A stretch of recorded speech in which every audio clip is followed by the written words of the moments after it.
Hey, it's Dr. Luke again from Vintage Heights Veterinary Hospital. We're here today to talk about anesthesia in dogs. Dr. Luke, is anesthesia safe for dogs? In general, when anesthesia is practiced properly with the proper precautions, it can be safe in dogs. Of course, as most people know, there are some potential risks involved, and we will get into those a little bit later. What types of procedures would anesthesia for dogs be used for? The most common procedures anesthesia is used for is surgeries, and that can range from routine things like spays and neuters to less routine things such as mass removals, foreign body removals, or other types of surgeries.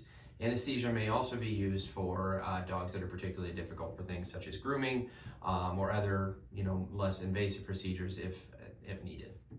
Are there procedures where dog anesthesia may not be needed? There are definitely procedures where dog anesthesia is not needed, and that in some cases we don't need any anesthesia, or we may be able to do sedation, which we will explain a little bit later on as well, rather than putting them fully under anesthesia.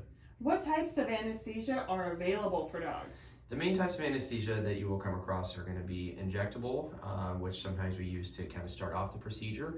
And there's also inhalant anesthesia. We usually use a mix for surgeries. There's also local anesthesia, in which it's just a local infusion of a medication for just local pain control.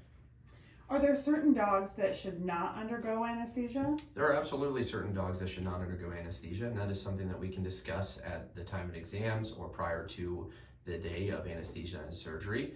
Certain reasons for that might include older dogs with underlying health conditions, younger dogs with underlying health conditions, and there are some dog breeds that have some special needs with their anesthesia that we can discuss their particular risks.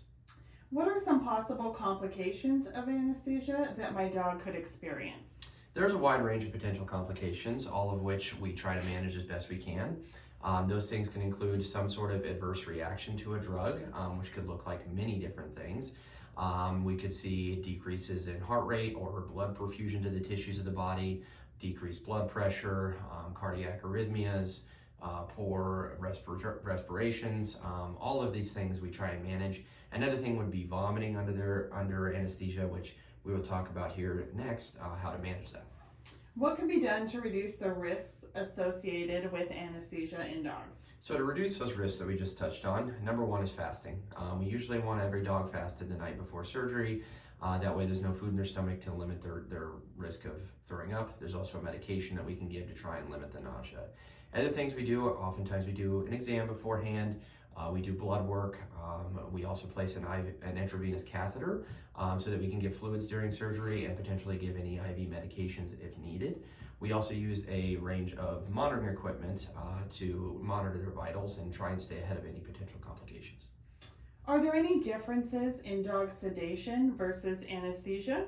So the big differences are basically in their state of consciousness and the pain control that we're providing. In sedation, it may be different drugs or the same drugs at reduced doses.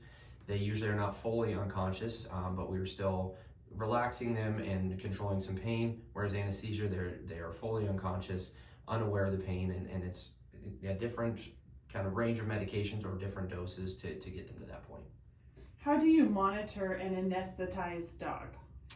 So to monitor them, there is a range of equipment we use that includes an electrocardiogram or EKG. We monitor blood pressure, body temperature, their gum color.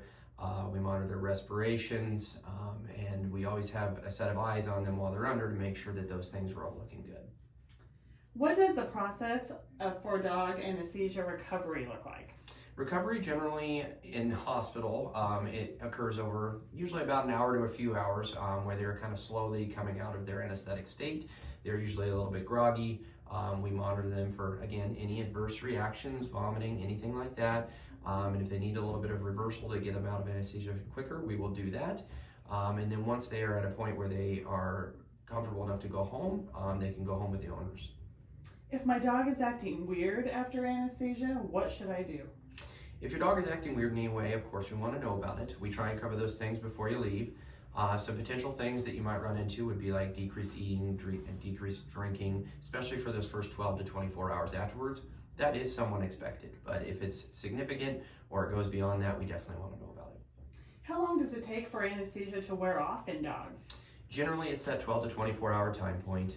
Again, they usually come around within the first couple hours afterwards, but they can be a little groggy for those first 12 to 24 hours. Can anesthesia affect my dog's long-term health? If done properly with the proper precautions, like we said, it shouldn't affect their long-term health. Now, of course, if there is some unforeseen complication, it could have long-lasting effects, but in general, we're able to mitigate that risk by following the proper protocols. I think that about does it for our discussion today on dog anesthesia. As always, if you need anything, please give us a call. Our number is 402-489-0501. Thanks.